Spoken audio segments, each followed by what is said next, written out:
अच्छा गुरुदेव श्रीमान श्री परमेश्वरी प्रभु जी के चरणों में श्रद्धा पुष्पांजलि अर्पण करता हूँ। परम गुरुदेव नित्यलीला विष्णु विष्णुपाद अष्टोत्तर श्री भक्तिवेदांत श्री नारायण गोस्वामी महाराज एवं नित्यलीला प्रवेश भक्तिवेदांत श्री बावन गोस्वामी महाराज जी के श्री अभय चरण सरोज में साष्टांग दंडक प्रणति निवेदन करता हूँ। समस्त प्रभुपाद पार्षद रूपानुग गुरुवर्ग सभी के चरणों मेरा अनंत कोटि दंडक प्रणाम। उपस्थित वैष्णव वैष्णवी माताएं बहनें, आए हुए गांव के ग्रामवासी भक्तवृंद सज्जन मंडली सभी को यथायोग दंडक प्रणाम।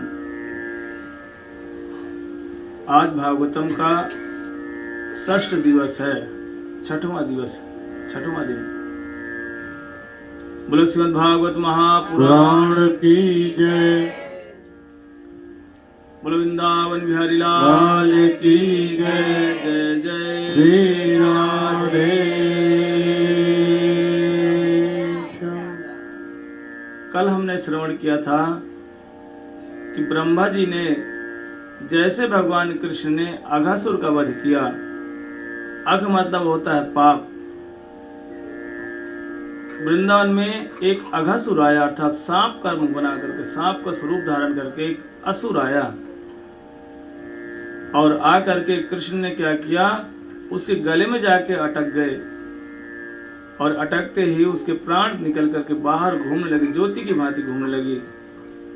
ये सारा दृश्य देवता सभी देख रहे थे खड़े होकर के, क्योंकि अघासुर से सब भय खाते थे देवता लोग। ब्रह्मा जी वहां पर खड़े होकर देख रहे थे।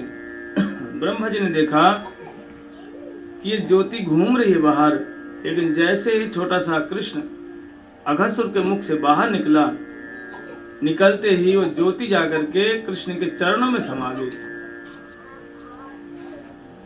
ब्रह्मा जी ने विचार किया कि मैं और भी कुछ शक्ति देखना चाहता हूं कृष्ण की। देखने में तो छोटा सा है, पर ये लगता है भगवान है कि नहीं, विश्वास नहीं हो रहा। और जाकर के उनके सखाओं को और उनके बचनों को छुपा दिया।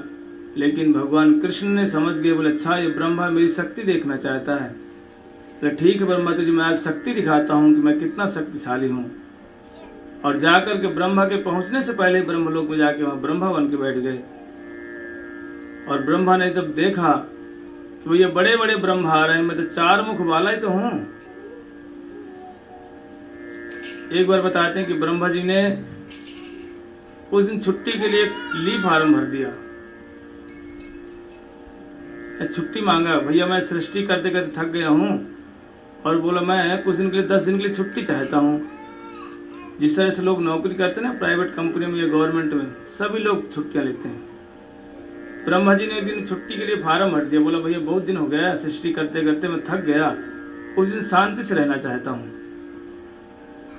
ब्रह्मा जी ने मन में विचार किया, अब मेरे अलावा करेगा कौन यहाँ पर सृष्टि, कौन संभालेगा मेरा कारोबार, मेरी सीट कौन संभाल सकता है। लेकिन जैसे पता चला कि ब्रह्मा जी 10 दिन के लिए छुट्टी चाहते हैं, लेकिन भगवान ने क्या किया, जितने भी ब्रह्मा खाली बैठे हैं, जिनके पास कोई काम ही नहीं अभी तक, सोच लो इतनी वैकेंसी खाली है, इतने लोग बाहर घूम रहे हैं बेरोजगार ब्रह्मा। ये मत सोच जैसे कंपनी के भर्ती के लिए लोग जाते हैं ना, तो एक वैकेंसी होती है, एक सीट खाली होती है, 100 पहुंच जाते हैं। ऐसे ही भगवान ने एक आदेश निकाला, बोला 10 दिन के लिए जो हमारा यहाँ का नौकर ब्रह्मा वो छुट्टी लेके जा रहा है और जिसको काम चाहिए फटाफट आ जाओ। कहते हैं ब्रह्मलोक में इतने ब्रह्मा आ गए, जो चतुर्मुख ब्रह्मा था वो खड़े खड़े देखता रहा कि मैं अभी छुट्टी लेकर के साइन हुआ भी नहीं है, मैं बाहर भी नहीं गया और पता न जाने इनको कहाँ से पता चल गया, इतने ब्रह्मा आ गए।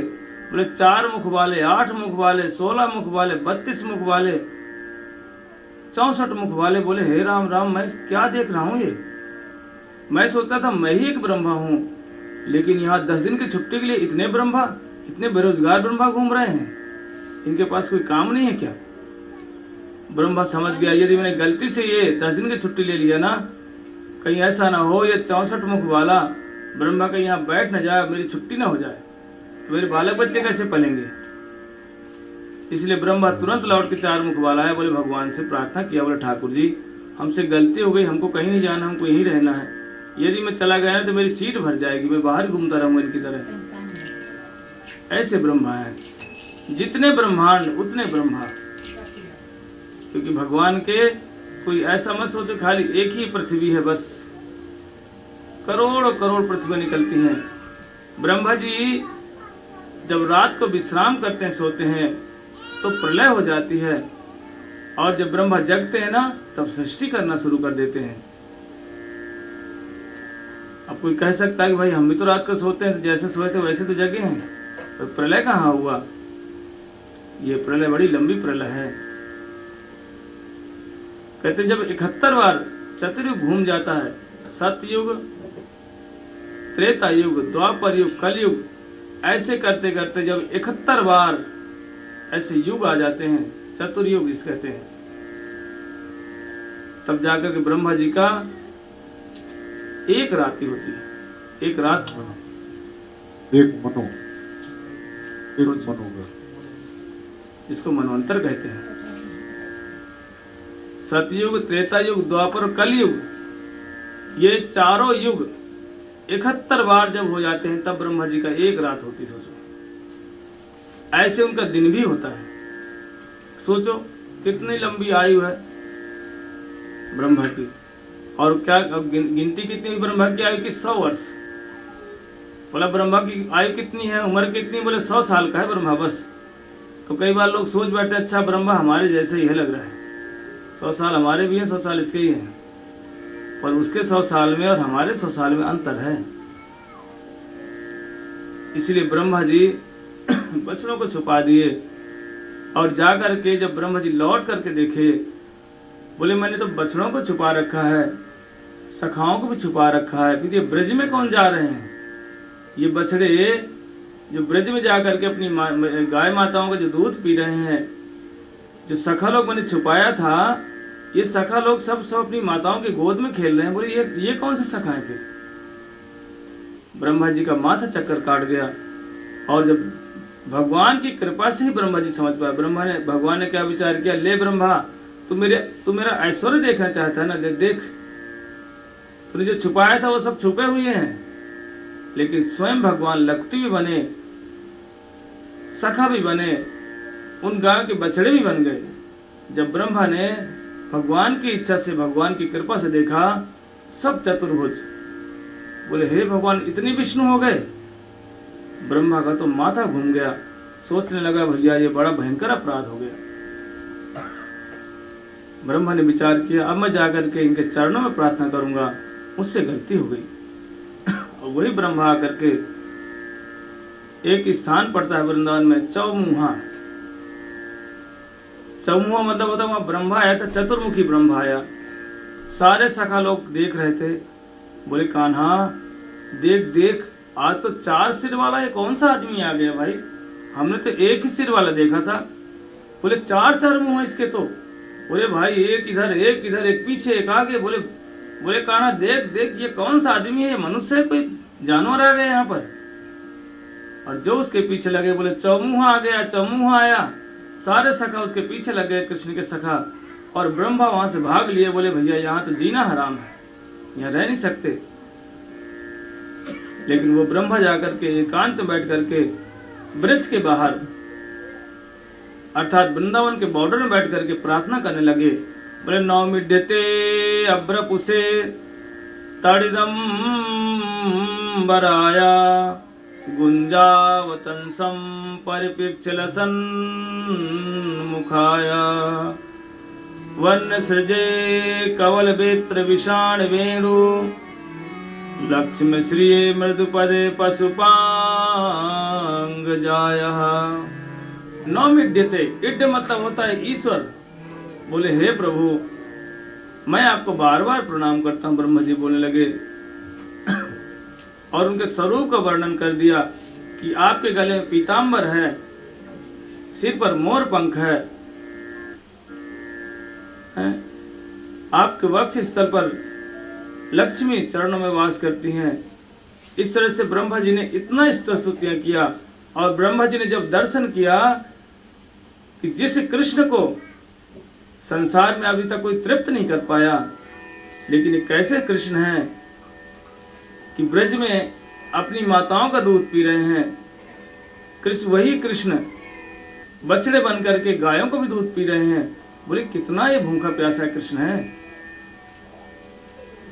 कहते अहो अति धन्या ब्रजगो रमन्या स्तन्यमृतम पीतम अति ते मुदा यासा विभव वत्सर आत्मज आत्मनः यतृप्ते अद्यापि न चालम मधुरः। ब्रह्मा जी कह रहे हैं जिनको बड़े बड़े ब्राह्मण यज्ञ इत्यादि से अभी तक तृप्त नहीं कर पाए, वही ब्रह्मा, वही कृष्ण आज अपनी माताओं का दूध पी रहे हैं, सखा और गायों का भी दूध पी रहे हैं। बोले कैसा ये कृष्ण है, कैसे भगवान है ये सब कैसे हो गया। बोले एकमात्र प्रेम के कारण से हो गया। प्रेम में इतना पावर होता है कि बड़े बड़े लोग भी ना उस प्रेम के पास, उस प्रेम को पाने के लिए आते हैं। देखो मैं उदाहरण देता हूँ संसार का, मोदी है, वो भी अपनी मैया का प्रेम पाने के लिए कहाँ जाता है, गुजरात जाता है। इसे छीन लो भाई, कहाँ जाता है वो, प्रेम पाने के लिए उस माता के पास जाता है। क्या उसके पास कोई कमी है संसार में? पूरे भारत का राजा है, कहीं चला जाएगा प्रेम ही प्रेम है, पर वहाँ प्रेम में मजा नहीं आता सब जगह। वो प्रेम कैसा है, ऐश्वर्य वाला प्रेम है, हाथ जोड़ के खड़े रहने वाला प्रेम है, इसीलिए वहाँ आनंद नहीं आता। जब अपनी माता के पास जाते हैं, बूढ़ी माता जब सिर पर हाथ रख देती है और डांटती है खा चुपचाप बैठ करके, तो वो प्रेम पाने के लिए वो तो सोचो वहां जाते हैं। ऐसे ही भगवान तो भगवान ही है, प्रेम करने वालों में कमी नहीं है, लेकिन जो कृष्ण को ब्रज में जो प्रेम प्राप्त होता है, जो डांट फटकार पड़ती है, यशोदा मैया जो डांट लगाती है, उस डांट को प्रेम समझ करके उस पाने के लिए कृष्ण ब्रज में जाकर के क्या नहीं करते बताओ। इसलिए ब्रह्मा जी इस तो स्तुतियां कर रहे हैं। कहते जिस कृष्ण के दर्शन पाने के लिए न जाने वेद स्तुतियां भी प्रयास कर रही हैं, वेद की ऋचाएं भी ढूंढ रहे हैं कृष्ण के दर्शन हो जाएं, लेकिन अभी तक दर्शन हुए कि नहीं हुए कुछ पता नहीं है। ऐसे कृष्ण, और वो कैसे हैं, यहाँ माताओं के स्तन पीने में मस्त हैं, दूध पी रहे हैं। वो भी कैसे, ऐसे लग रहा है न जाने कौन से जन्मों से भूखे प्यासे बैठे हैं। ये तो माताओं का स्तन छोड़ने को तैयार ही नहीं है। ये कैसे हो गया, ये एकमात्र प्रेम का लक्षण है, ये ज्ञान योग्य से नहीं होने वाला। कहते यम ब्रह्मा वरुणेन्द्र रुद्र मरुतः स्तुवन्ति दिव्ये स्तवे वेदेर सांग पद क्रमोपनिषदैर गायन्ति यम सामगः ध्यानावस्थित तद्गतेन मनसः पश्यन्ति यम योगिनो यस्यान्तं न विदुसुरासुरगणा देवा तस्मै नमः। अभी तक सभी लोग जिनका पार नहीं पाते, असुर लोग जिनको समझ नहीं पाते, देवता लोग भी नहीं समझ पाते, ऐसे कृष्ण क्या कर रहे हैं ब्रज में। नंद बाबा कहते लाला तो मेरे पैरों की जूती वहां रखी, उठा के ले आ। कृष्ण क्या करते, नंद बाबा के पैरों के जो जूता चप्पलों को उठा रहे हैं, एक को उठाते हैं, एक गिर जाता है, पेट में उठाकर ऐसे पेट बनाते, दूसरा गिर जाता। जैसे तैसे बेचारे दोनों को उठा करके कंधे तक लाते। नंद बाबा के जूतों को कंधे तक ला रहे हैं, और जब कंधे के बाद फिर उठा कर सिर में रख लेते, और वही कृष्ण लेकर के जा रहे हैं। बोले बाबा ये लो जूते पहन लो। सोचो नंद बाबा को जरा सा संकोच भी नहीं हो रहा है, ये भगवान है, विश्व ब्रह्मांड का मालिक है, बोला ये जूता मेरे उठा रहा है, कोई चिंता नहीं है। जहाँ पर अधिक प्रेम होता है वहाँ पर पद इत्यादि नहीं देखे जाते। जैसे तो ये गांव में तो उनको पता नहीं है, शहर में क्या होता है कि दो दोस्त मिलते हैं, चाहे वो मजिस्ट्रेट हो चाहे वो जज हो, जब मिलेंगे बोले अरे साले कितने दिनों बाद मिला है, गाली दे रहे हैं, वो जज है? एक जज है और एक साधारण सा प्राइवेट कंपनी में नौकरी कर रहा है, लेकिन मित्रता होने के कारण से जैसे जज आता है मिलने के लिए, कहते भाई कैसा है, बोले अरे साले अभी तक इतने दिन तक छुट्टी नहीं ले सकता था, इतने दिन बाद आया है, साले बोल रहे हैं उसको, गाली बक रहे हैं। ये क्या है? ये प्रेम है। गांव में भी देखने को मिल जाता है कई बार, एक मित्र सरकारी सर्विस में, पुलिस इत्यादि में, दूसरा गांव में भैंस चरा रहा है, लेकिन जब पुलिस वाला बनकर जब आता है गांव में और उससे मिलने जाता है तो वही पुरानी बातें करते हैं, कभी तो एक दूसरे को गाली बक देते हैं, कहते हैं यार बड़े दिनों बाद मिला भाई। ये क्या है? ये प्रेम है। यशोदा मैया क्या करती, लाला जरा सा उपद्रव करता, कान पकड़ के घुमा देती, एक चाटा खींच के मारती, चुपचाप यहीं बैठ जा। सोचो, ये नारद जी जब देखते, नारद जी को बड़ा चिंता होती कि जो विश्व को भरण पोषण करने वाले भगवान यशोदा मैया का एक चाटा से चुपचाप बैठ जाते हैं। लेकिन कैसा प्रेम है, देखने में तो पूरा ब्रह्मांड के मालिक हैं, लेकिन प्रेम के वशीभूत हैं। कहते हैं ना, सबसे ऊंची प्रेम सगाई, सबसे ऊंची प्रेम सगाई। ये क्या है? प्रेम सगाई सबसे ऊंची है। इसीलिए ये ब्रज की महिमा है। ब्रह्मा जी ने विचार किया और ब्रजवासियों के महिमा का कीर्तन करने लगे। बोले अहो भाग्यम नंद गो ब्रजौ कसाम यन मित्रम परमानंदम पूर्ण ब्रह्म सनातनम। कहते अहो भाग्यम नंद गोप ब्रजौ कसाम। ब्रह्मा जी बोलने लगे कैसा सौभाग्य इन ब्रजवासियों का। यशोदा मैया डांट लगा रही है और वो कान्हा छोटा सा बच्चा जो भगवान है मैया का एक पल्लू पकड़े हुए लटकते चला जा रहा है, और यशोदा मैया ऐसे खींच के दूर जा, लेकिन वो उसकी साड़ी में उसके पैरों में चिपक करके घसीटते चला जा रहा है। कुछ इतनी ममता, इतना प्रेम, कृष्ण छोड़ने को तैयार नहीं है। ऐसी भक्तों की स्थिति होती है जब एक साधक भगवान का भजन करते करते उन्नत स्थिति को प्राप्त हो जाता है, तब कृष्ण पर शासन करते हैं साधु लोग, डांटते हैं उसको, बोले भाग जा, यहाँ नहीं आना।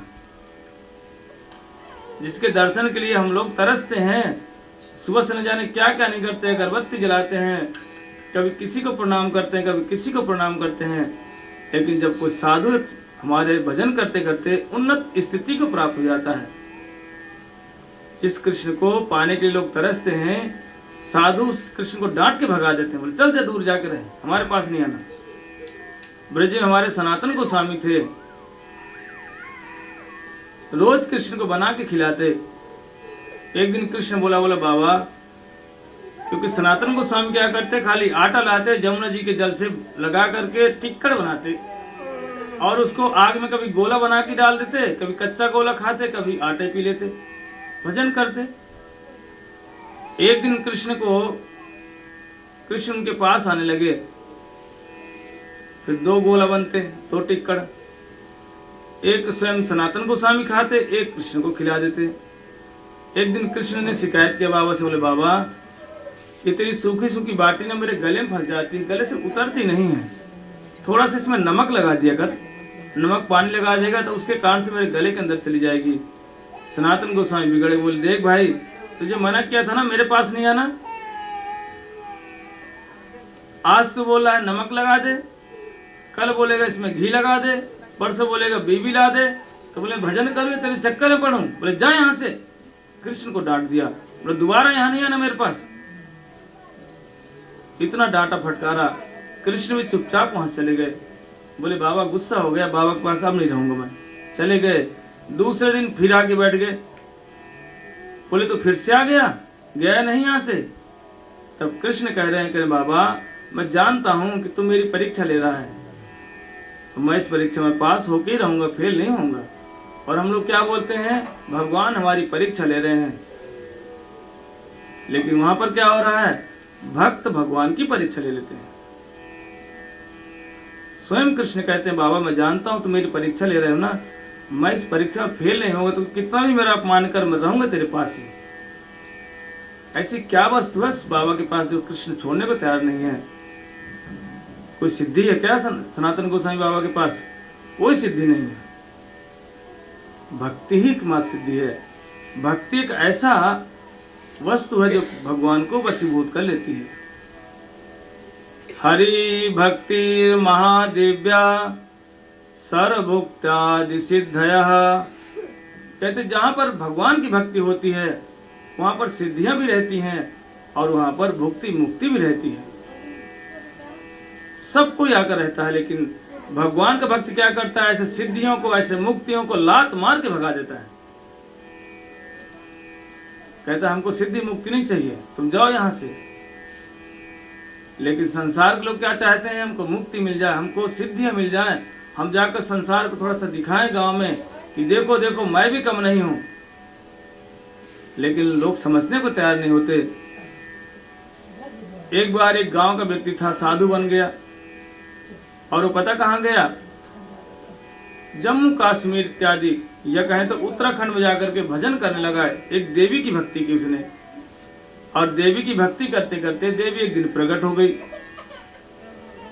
बोली क्या चाहिए? बोले हे देवी माता हमको कुछ ऐसा वरदान दे दो कि मैं संसार में प्रसिद्ध होना चाहता हूँ। देवी ने बोला देख भाई तू संसार के में प्रसिद्ध होने की चिंता मत कर, अपने कल्याण की चिंता कर। लेकिन बोला नहीं नहीं नहीं माता जी हमको तो दे दो कुछ ऐसा वरदान कि मैं पूरे संसार के दुख को दूर कर दूं। देवी ने कहा तू संसार के दुख के चक्कर मत पड़, अपना दुख दूर कर ले। लेकिन देवी देवता भी मजबूर होते हैं, जब कोई भक्ति करता है उनको देना ही पड़ता है। नहीं माने। देवी ने कहा देखो मैं वरदान तुम्हें देती हूं कि तुम अपने शरीर का यदि एक बूंद खून जिस किसी को भी दे दोगे उसके शरीर के सारे रोग खत्म हो जाएंगे। वो जो देवी का भक्त था, साधु बना था, वो इतना प्रसन्न हुआ, बोले जय हो देवी मैया, बड़ी कृपा हो गई।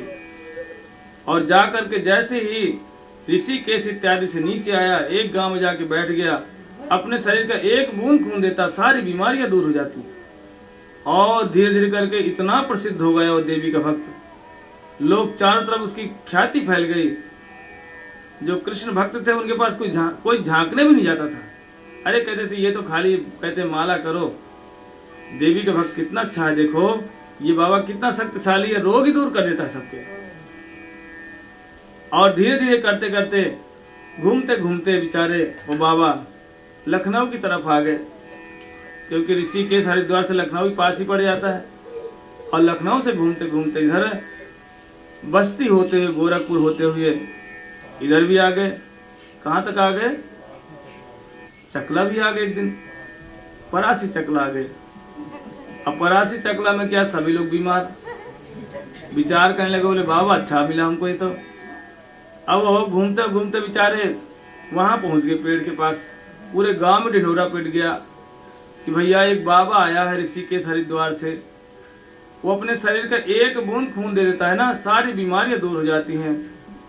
अब तो गांव के लोग ट्रॉली में ट्रैक्टर में बैठ बैठ कर सब आगे, बोले महाराज चलो चलो। और जा करके सारी माताएं आ गईं, जिसको जिसको बीमारी थी सब लोग आ गए। रोज खून निकालते और देते। एक दिन वो बाबा बोला देखो भैया अब हमारे शरीर का खून कम हो रहा है, अब हम किसी को खून नहीं देंगे, बंद।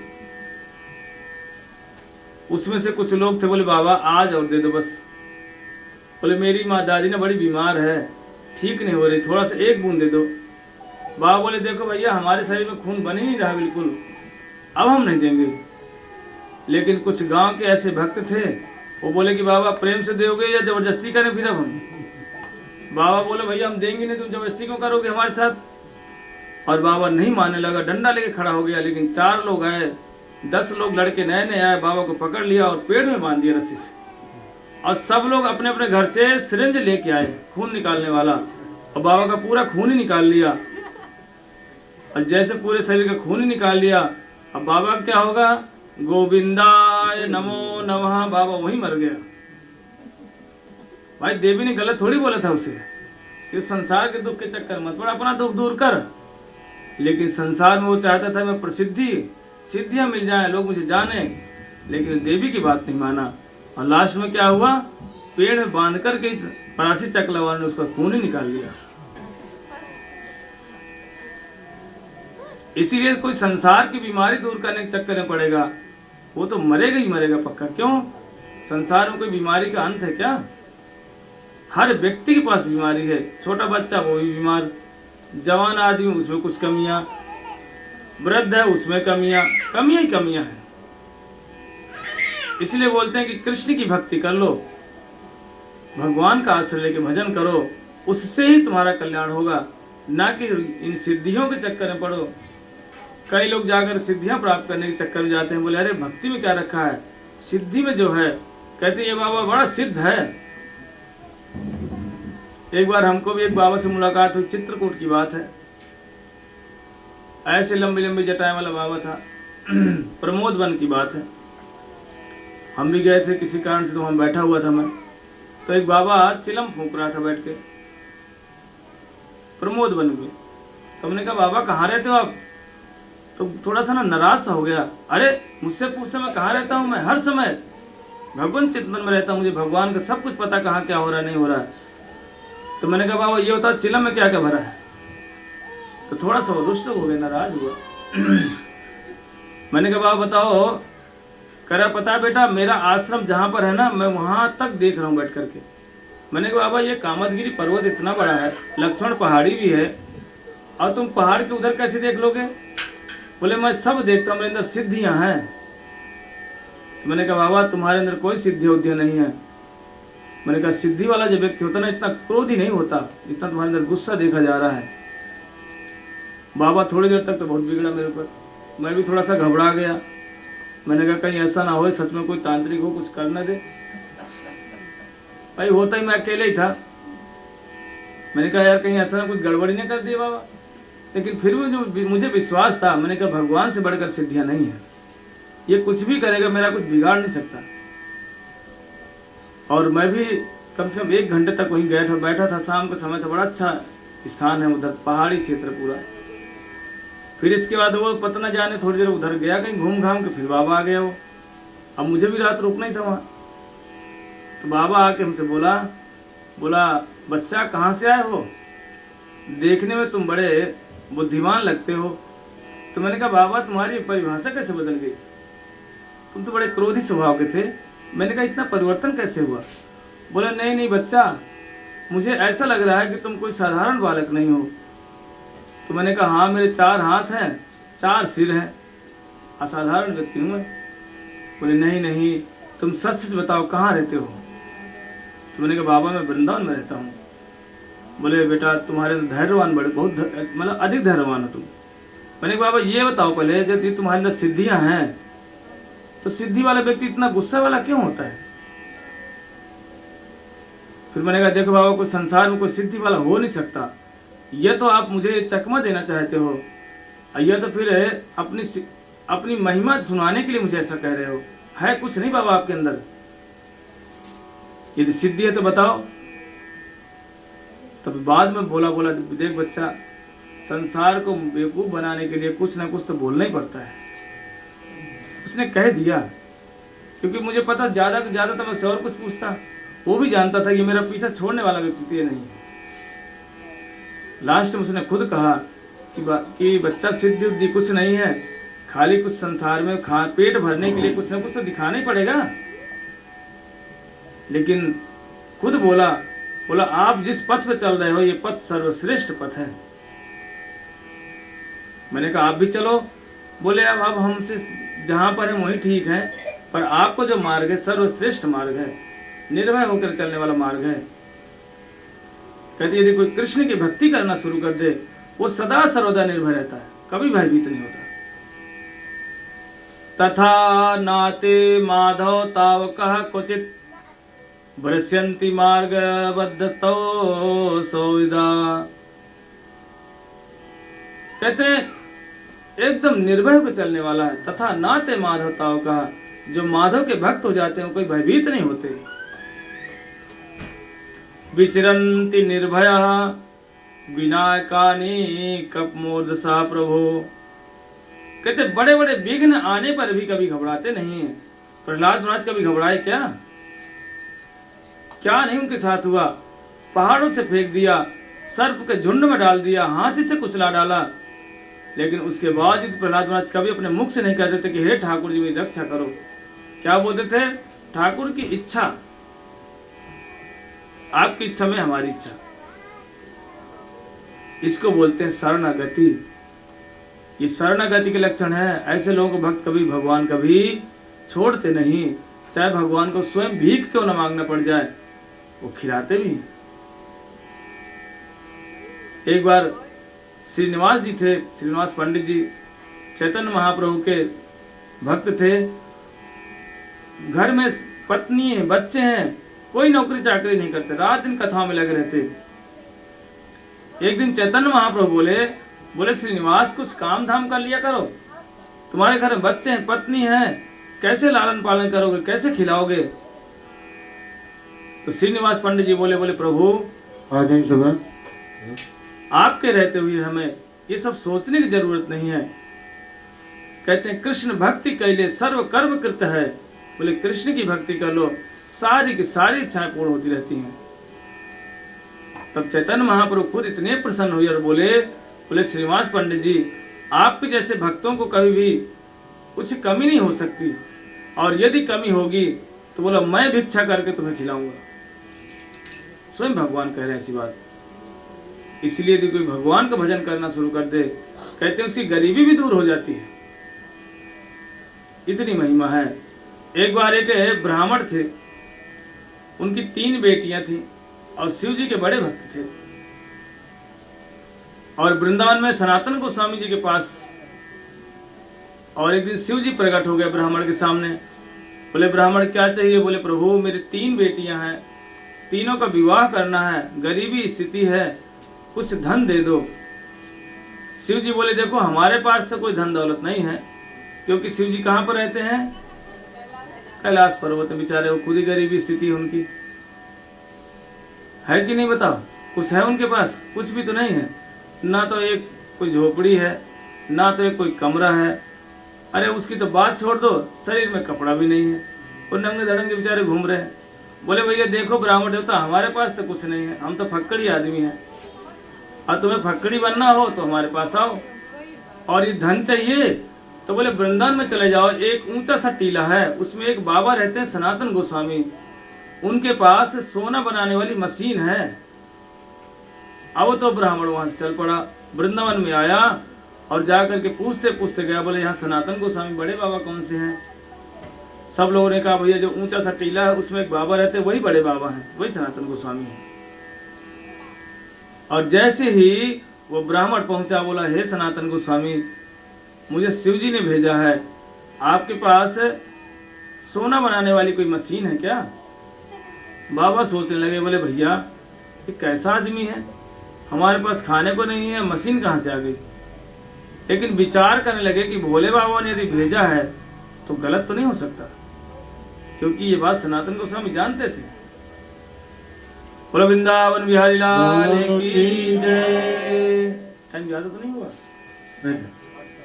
45 हो गए, 15 मिनट में खत्म करेंगे 9 बजे, क्योंकि सबको नींद आ जा रही है ना, तो माताओं को नींद आती है, उधर हमारे गांव से बड़े बड़े लोग बैठे उनको नींद आती है। लेकिन कथा में नींद आती कि नहीं आती? इसीलिए जैसे ही सनातन गोस्वामी ने विचार किया कि भोले बाबा ने भेजा इस ब्राह्मण को, और कभी भी झूठा नहीं हो सकता। इतने में सनातन गोस्वामी को याद आया कि हाँ मुझे कुछ एक चमकती हुई कोई वस्तु मिली थी, मैंने उसे कचरे के ढेर में फेंक दिया है। बोले ब्राह्मण देवता इस कचरे को ढेर को थोड़ा सा ढूंढो, इसमें मैंने कुछ एक चमचमाती वस्तु तो मिली थी, मैंने फेंक दिया है। ब्राह्मण ने जाकर ढूंढा, पत्तों का ढेर था पूरा, ढूंढते ढूंढते उसके हाथ में मणि मिल गई। बोले भैया ये तो मणि है। बोले ये मणि मिल गई। बोले ठीक है बड़े बाबा हम जा रहे हैं। बोले ठीक है जाओ। और जैसे ही वो ब्राह्मण चला मणि को लेकर के, उस ब्राह्मण थोड़ा बुद्धिमान भी था, क्योंकि ब्राह्मण की बुद्धि तेज तो चलती है, उसका दिमाग तेज होता है बहुत। और उसने विचार किया कि जब ये मणि को बाबा ने कचड़े में फेंक दिया, इसका मतलब कोई इससे भी इसके पास अनमोल वस्तु तो है। भाई आदमी कब कचड़े फेंकता है जब बेकार हो जाती है, तब बोलता कचड़े फेंक दो, कूड़े के ढेरे फेंक आओ। उससे सनातन गोस्वामी जी ने विचार किया, ओ ब्राह्मण ने, कि सनातन गोस्वामी के पास कोई और कीमती वस्तु तो है। लौट पड़ा बेचारा, बुद्धि उसने लगा ली अपनी, लौट करके आगे बोले बाबा ये बताओ ये मणि से ही महंगी कोई कीमती वस्तु आपके पास है क्या? सनातन गोस्वामी बोले हाँ मेरे पास कीमती वस्तु है। तो बोला ठीक है हमको वो वस्तु दे दो। सनातन गोस्वामी जी बोले देखो ये मणि से कीमती वस्तु तभी दूंगा, इस मणि को तुम जमुना जी में फेंक के आ जाओ। अब ब्राह्मण का हृदय तो धक धक करने लगा, बोला फेंक दूं, कहीं ऐसा ना महात्मा है बेवकूफ न बना दे। तो जमुना किनारे तक जाए और लौट के आ जाए। बोले बाबा पहले वो कीमती वस्तु दे दो, फिर मैं फेंक आऊंगा इसे। बोले ना ना ना, पहले फेंक के आओ तभी मैं मणि से अधिक कीमती वस्तु दूंगा। बात मत करो। और जैसे ही उस ब्राह्मण ने अपने हृदय में हाथ रख करके आंख बंद करके बड़े जोर से उस मणि को फेंक दिया। वृंदावन बिहारी लाल की जय। अब जैसे मणि को फेंक दिया, ब्राह्मण लौट करके आया, बोले बाबा मैंने मणि को फेंक दिया है। बोले फेंक दिए? बोले हाँ। बोला और बाबा ने क्या किया? उठाया माला, बोला लो माला जप करो बैठ करके। ब्राह्मण का दिमाग ही खराब हो गया, बोले हे भगवान ये साधु के चक्कर में कहाँ फंस गया मैं। मणि मिली, मणि फेंकवा दिया, अब मुझे माला और पकड़ा दिया। बोले बैठ के भजन, मैं बैठ के भजन ही करूंगा, जो मेरी 3 लड़कियां शादी के लिए बैठी उनका विवाह कौन करेगा, कहाँ से आएगा पैसा। बहुत दुखी हुआ ब्राह्मण। लेकिन सनातन गोस्वामी जी बोले ब्राह्मण चिंता मत करो, रक्षसित विश्वासो गौतप्ते वर्णम तथा। बोले रक्षा करने वाले कृष्ण हैं। अगर उन्होंने इन बेटियों को पैदा किया है, क्योंकि कोई सोचे कि मैंने संतान पैदा किया है तो ये उसकी सोच ही गलत है। कोई कहे नहीं नहीं मैंने सब कुछ किया है, ये भी सोच गलत है। संसार में किसी की हिम्मत नहीं कोई कुछ कर ले, सब कुछ करने वाले भगवान ही हैं। और सनातन गोस्वामी जी ने उस ब्राह्मण को सांत्वना प्रदान की, बोले भजन करो सब ठीक हो जाएगा। और उस सनातन गोस्वामी की बातों को मानकर ब्राह्मण अब करता क्या बेचारा, कोई उपाय भी तो नहीं था, विश्वास तो करना ही पड़ेगा। सोचा गांव जाऊंगा तो किसको मुंह दिखाऊंगा, कुछ है भी नहीं मेरे पास। और ब्राह्मण बैठ करके भगवान का नाम कीर्तन करने लगा। कौन सा नाम कीर्तन करते थे? बोलो हरे कृष्णा हरे कृष्णा कृष्णा कृष्णा हरे हरे, हरे राम राम राम हरे हरे। इसी महामंत्र को जप करता ब्राह्मण। समय आने पर काफी साल बीत गए। ब्राह्मण को तो रोज अपने घर की याद आए। लेकिन एक दिन उसने सनातन गोस्वामी से बोला बाबा अब हमको एक बार आदेश दे दो, यदि भजन से सब कुछ होता है तो मैं एक बार गांव जाके देख के तो आऊं कि मेरी बेटियों की शादी हुई कि नहीं हुई, क्या वैसे को वैसे बैठी हैं सब। सनातन गोस्वामी ने कहा ये मानेगा नहीं, जाएगा जरूर। बोले ठीक है जाओ चले जाओ। और वो ब्राह्मण जब अपने गांव आया और आकर के पूछने लगा, बोला मेरी 3 बेटियां कहाँ गई। गांव वालों ने कहा भैया तूने इतने बड़े घर में शादी कर दी, तेरे घर में तो कुछ भी नहीं था, कैसे किया तूने शादी। ब्राह्मण क्या सोचने लगा, बोले मैंने तो कुछ भी नहीं किया, मैं था ही नहीं यहाँ पर, शादी कैसे हो गई।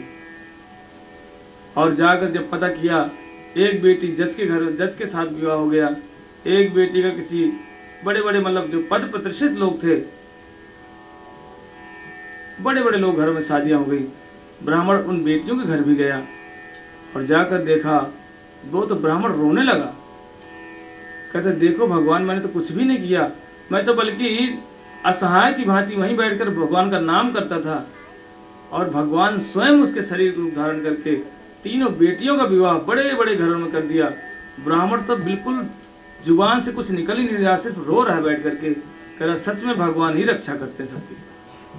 बोलो वृंदावन बिहारी लाल। लाल की जय। कई लोग कहते हैं क्या भगवान का भजन करेंगे तो खाने को मिल जाएगा क्या?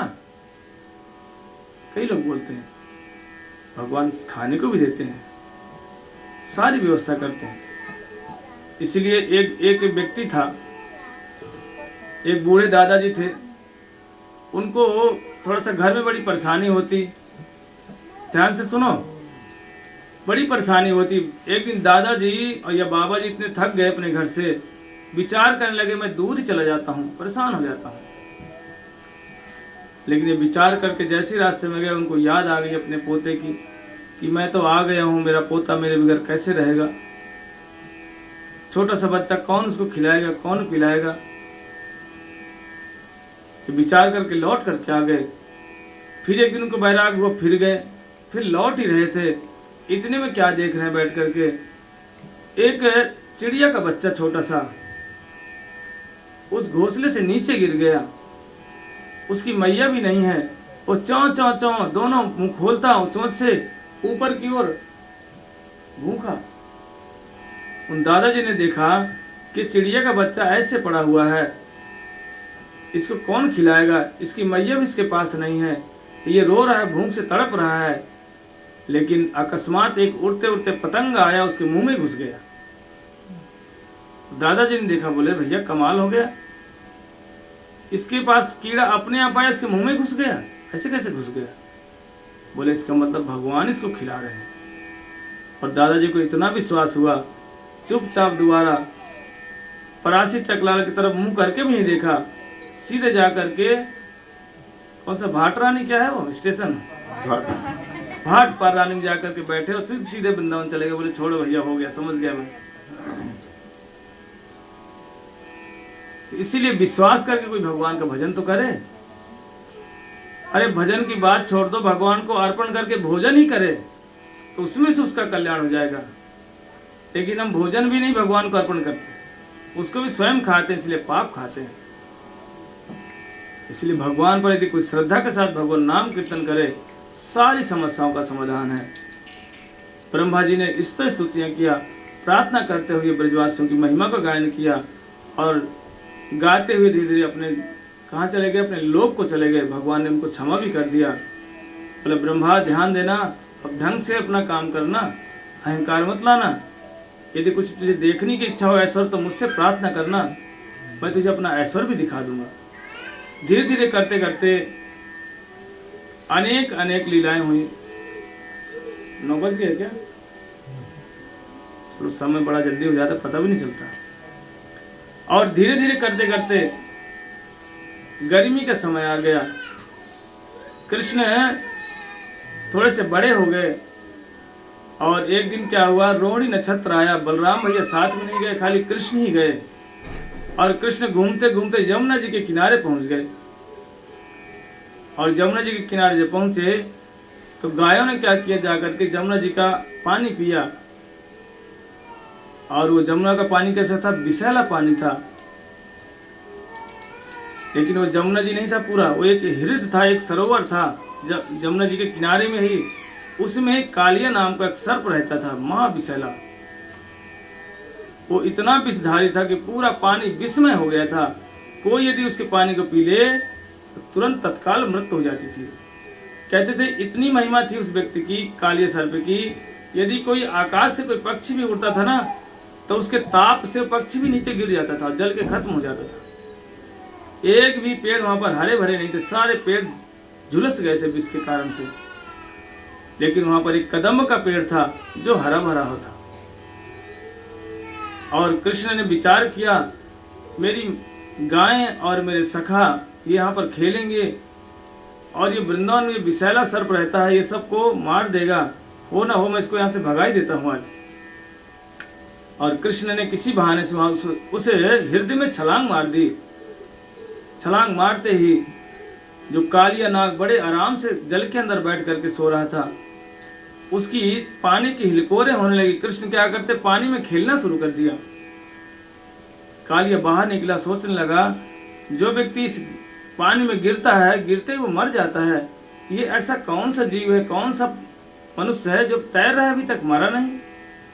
इतने में जैसे ही कालिया सर्प ने अपना मुंह निकाल कर देखा, बोला अच्छा ये छोटा सा बालक है। सर्प ने क्या किया, उसको अपने फेटे में बांध दिया, पता ना पीछे वाला पूंछ लपेट लेता सबको, और जोर से दबाने लगा कृष्ण को। कृष्ण ने क्या किया, समझ गए कृष्ण के अच्छा ये मुझसे युद्ध करना चाहता है। कृष्ण ने अपना शरीर बढ़ा दिया और उस जो सर्प था ना, जो टाइट कर रहा था पीछे वाले हिस्से से, उसके तो जो हड्डियां थी या कहीं मांस था उसका फटना शुरू हो गया। कालिया से बहुत भयंकर युद्ध हुआ। लास्ट में भगवान ने उसको क्या किया, उसके फन के ऊपर चढ़ करके नाचना शुरू कर दिया,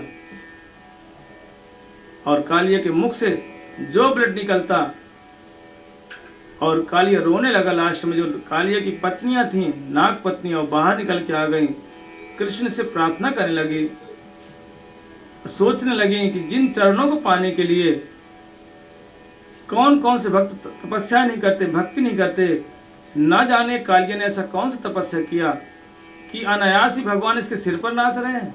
ऐसी कृपा भगवान की। कहते कस्यानुभावस्य न दे विद्महे तवांग्रिरेणु स्पर्शाधिकारः यदृच्छया श्रीलर्ना आचरेत् तपो विहाय कामान धृतव्रतः। नागपत्नियां कहने लगी, हे प्रभु, कस्यानुभावस्य न देव विद्महे, बोले न जाने इस कालिया ने कौन सी तपस्या करी थी जिसके तपस्या कारण से आप उनके सिर पर चढ़ के नाच रहे हैं। जिनके चरणों के दर्शन पाने के लिए श्री ललना, श्रीमतो लक्ष्मी दर्शन पाने के लिए आज भी हाथ जोड़ करके वृंदावन में बैठी हुई है। लक्ष्मी ने अभी तक कृष्ण के चरणों के दर्शन नहीं पाती। हमारे वृंदावन में 12 वन हैं। एक स्थान है जमुना जी के उस पर बेल वन। लक्ष्मी जी भी रास मंडली में कृष्ण के चरणों के दर्शन करने के लिए वैकुंठ से अपने पति को छोड़ के आ गई थी। और देखना जहां जहां लक्ष्मी बैठी होगी ना, तो सबको आशीर्वाद की मुद्रा देती हैं, ऐसे रहती है, आशीर्वाद देती हैं। लेकिन हमारे वृंदावन में लक्ष्मी जी आकर के वहां भी आकर ऐसे हाथ जोड़ के बैठ गई, प्रार्थना करती लक्ष्मी जी कभी मेरे पर भी कृपा हो जाए तो मैं भी कृष्ण के चरणों का दर्शन कर सकूं या कृष्ण के रास में प्रवेश कर सकूं। अभी तक नहीं हो पाई। कई महात्मा कहते हैं भाई लक्ष्मी अभी तक बैठी हुई है, अभी तक हुआ नहीं उसका काम पूरा।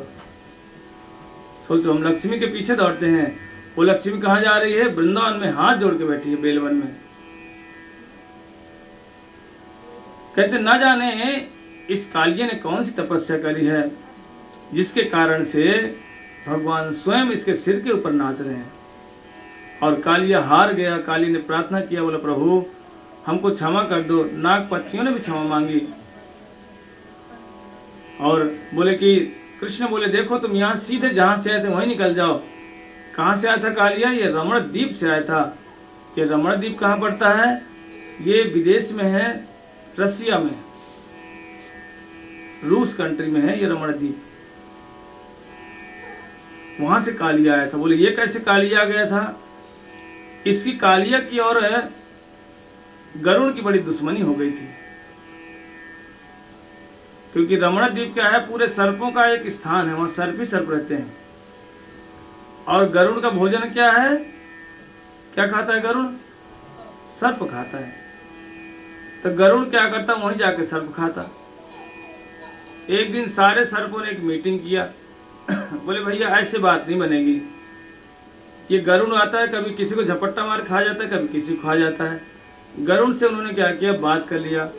बोले भाई ऐसा है कि हम एक दिन में एक सर्प आपको उपहार सहित आएगा, तो सर्प को भी खा लेना, उसके उपहार को भी खा लेना। ऐसे नहीं कि जिसके पास उसकी खा के चले जाते हैं आप। तो गरुड़ ने कहा कोई बात नहीं, हमको तो खाने को दो भैया, चाहे जैसे मीटिंग करके दो चाहे बिना मीटिंग के दो। सारे सर्पों ने मीटिंग कर लिया कि आज से इसके घर का नंबर है, आज इसके घर का नंबर है, आज इसके घर का नंबर है, सबका नंबर लगता। एक दिन उस कालिया का ही नंबर आ गया और कालिया क्या किया, बहुत सारे उपहार लेके आया। और गरुड़ जैसे आया ना, गरुड़ को देख करके और गरुड़ से झगड़ा करने लगा कालिया। अपनी जो टेंशन करे, विष छोड़े, गरुड़ जी ने विचार किया कि अरे ये तो खाने नहीं दे रहा, ये तो लड़ाई कर रहा है। गरुड़ जी ने बड़े जोर से एक पंखा मारा उसके, जो कालिया वहां से दूर जाके गिरा पानी में। समझ गया कालिया कि ये गरुड़ छोड़ेगा नहीं, खा जाएगा मुझे। इसलिए गरुड़ के बचने के लिए कालिया को ये पता था कि वृंदावन में जो ये हृदय है, जो सरोवर है, इसमें गरुड़ जा नहीं सकता। बोले गरुड़ क्यों नहीं जाएगा वहां पर? क्योंकि एक समय की बात है जब कद्रू और वनीता का जब शर्त लगी थी, कश्यप ऋषि की पत्नियां थी, तो अमृत कलश लेकर के आ रहे थे। क्योंकि जो उसकी माता थी वनिता, उसको विनता, हाँ विनीता, तो वो कद्रू के नौकरानी बन गई थी। तो नौकरानी से मुक्ति पाने के लिए कद्रू ने कहा था यदि तुम स्वर्ग से अमृत लेके आ जाओ तो तुम्हारी मैया हमसे मुक्ति हो सकती है, दासी पद से बच जाएगी। तो वही गरुड़ लेकर के अमृत कलश आए और रास्ते में वृंदावन में आए। जैसे उनको भूख लगी, वो जा करके उसी हृदय में मछली लेके खाने लगे। और उसी यमुना में एक ऋषि थे, सौबरी ऋषि, बैठ के तपस्या करते थे पानी के अंदर। और एक मछली को जैसे गरुड़ ने खाया तो मछली का जो पति था वो जाकर के सौबरी ऋषि शिकायत कर दिया। बोले हे ऋषि, आप इतने अच्छे ऋषि हैं, भजन कर रहे हैं, आपके रहते हुए गरुड़ आ रहा है, हमको खा ले रहा है। सौबरी ऋषि को गुस्सा आ गया। उन्होंने क्या किया, गरुड़ को श्राप दे दिया। बोले यदि आज के बाद तुमने यहाँ पर यमुना जी में आए तो बोले तुम नष्ट हो जाओगे, भस्म हो जाओगे। गरुड़ जी चुपचाप हाथ जोड़ के वहां से चले गए। चाहते तो गरुड़ जी उसको खत्म कर सकते सौबरी को, कि सौबरी कौन था, एक योगी था, और गरुड़ कौन है, भगवान के वाहन है। यही साधुओं का साधु स्वभाव के थे बस। गरुड़ जी चुपचाप चले गए। लेकिन गरुड़ के चरण में अपराध करने के कारण से सौबरी ऋषि 60,000 कन्याओं से विवाह किया जाकर के। यहाँ लोग एक पत्नी शादी कर लें तो उल्टा पड़ जाते हैं, उसने 60,000 स्त्रियों से शादी कर लिया। बोलो वृंदावन बिहारी लाल की जय। एक शादी कर लिए, भैया जोर होते हैं जाकर के। बोले भैया 2 बच्चे हो गए, कैसे पालने, कैसे उनको पढ़ाएं, खर्चा नहीं है, घर नहीं चल पा रहा। और सौबरी ऋषि 60,000 लड़कियों से शादी की। सोच लो कैसे रहते रहे होंगे, वही जाने। इतना भयंकर अपराध बना उनका। और इसी कारण से कालिया सर्प वहां से भागकर यहाँ आ गया था हृदय में। कालिया ने प्रार्थना किया, प्रभु यदि मैं रमण द्वीप दोबारा जाऊंगा तो गरुड़ आएगा, मुझे फिर खा जाएगा। भगवान कृष्ण बोले चिंता मत करो, मैंने तुम्हारे सिर के ऊपर अपने चरण स्थापित कर दिए हैं, अब तुम्हें गरुड़ कभी भी खाएगा नहीं, तुम्हें देख के प्रणाम और करेगा। बोले क्यों? क्योंकि मेरे चरण तुम्हारे सिर पर एक चिन्ह बन गया है। बोले कृष्ण कन्हैया लाल की जय। और नाग पत्नियों ने जाकर जो प्रार्थना शुरू कर दिया, प्लननाग प्रेष्टम न सार्वभौमम न पारमेष्टम न रसाधिपत्यम न योग सिद्धि अपुनर्भवम वा वांछति यदि पादरजो प्रपन्नः। कहती हैं नागपत्नियां कि हे प्रभु, जिसके चरण हैं, जो व्यक्ति आपके चरणों की प्राप्ति कर लेता है, उसके लिए क्या सिद्धि, क्या भुक्ति, क्या मुक्ति, कुछ भी नहीं महिमा नहीं है। इसलिए इतनी प्रार्थनाएं करते करते, और सत्य बात यही है, यदि कोई भगवान के चरणों के दर्शन कर ले, ये भगवान के दर्शन कर ले, क्या उसे सिद्धि, क्या मुक्ति, क्या भुक्ति। धन को भी तो देखते नहीं हो। जिस धन के लिए, जिस सम्मान के लिए हम संसार में रात दिन भागते थे, कहते पड़ोसी हमारा सम्मान नहीं करता, बोला हम नहीं जाएंगे दरवाजे इसके। बोले सबको तो माला पहनाया, हमको माला भी नहीं दिया इसने, बोले अब हम इससे कोई बात नहीं करेंगे। उस सम्मान को साधु लोग क्या करते हैं, घूम के भी नहीं देखते हैं। कहते संसार प्रतिष्ठा सुकरे रविष्टा। कहते यदि कोई साधु का सम्मान करने संसारी व्यक्ति जाता भी है ना, साधु क्या कहते हैं, कहते भैया ये अपना कुछ उल्लू सीधा करने के लिए आया है। अर्थात इसका जो सम्मान है ना, कई आते हैं आश्रम में, मंदिरों में हमारे भी, कहते अरे प्रभु जी आपकी मैंने कथाओं को सुनकर इतना प्रभावित हुआ, तो हम भी समझ जाते हैं कि भैया कुछ ना कुछ अपना काम बनाने के चक्कर में है भैया। तो यदि कोई संसारी व्यक्ति आए और खूब सम्मान करे, समझ जाओ ये हमें चने की झाड़ में चढ़ा रहा है, ये गिराएगा जरूर अब हमें। तो इसलिए कहते हैं कि संसार प्रतिष्ठा सुकरे रविष्ठा, सुअर की टट्टी के समान समझते हैं। और साधु प्रतिष्ठा ताते करो निष्ठा, यदि कोई साधु का सम्मान करे उसमें निष्ठा करो। क्यों? जानो ये अब कृपा करने के लिए आया। इसलिए साधुओं की यदि साधु डांटे भी, मारे भी, गाली बके, उसमें भी हमारा कल्याण ही होता है, कभी अकल्याण नहीं होता। और यदि पड़ोसी आके प्रतिष्ठा करने लगे ना, बोले भैया आप बड़े महान हैं, आप तो सेठ जी हैं, आपसे बड़ा कोई पंडित हुआ ही नहीं है, आपके घर में तो परंपरा रही पंडिताई करने की, महाराज आपसे बड़ा कोई नहीं हुआ है।